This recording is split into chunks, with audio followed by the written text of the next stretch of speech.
Hello, welcome back. Great to see you again, and welcome to new subscribers. Welcome aboard, and I hope you get to enjoy the channel with us. This week, nice, easy dinner. Soy chicken. I learned this recipe back in Asia when we lived there a few years back.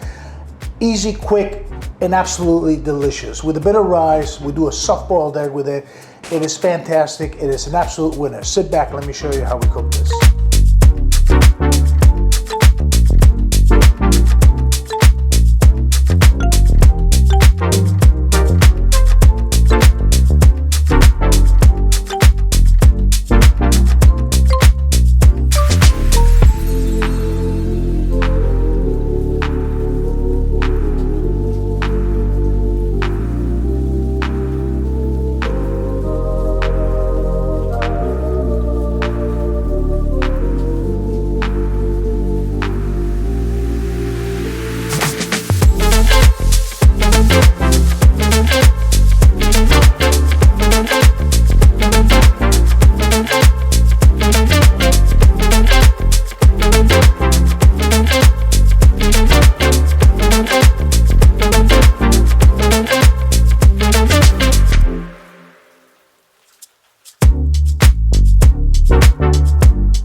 And that was soy chicken. How easy was that?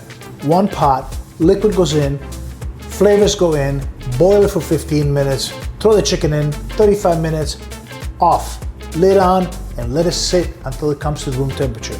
Later on the night when you're ready for dinner, bring it back up to heat, 15 minutes on high, let the liquids reduce, and you have yourself a beautiful chicken. Coconut rice, coconut water is the answer. I learned that trick back in Asia. And the soft-boiled eggs. Might be a little tricky, you might miss a few times, but they're absolutely great addition. Don't forget to put them in the liquid the last 3 minutes of your rewarming of the dish. My recommendation, do it today, put it in the fridge, let it sit overnight, the flavors go boom. Once again, guys, thank you for joining us. Make sure you leave us comments below, let us know how the recipe went, and don't forget to like, subscribe, and share. And we'll see you next week.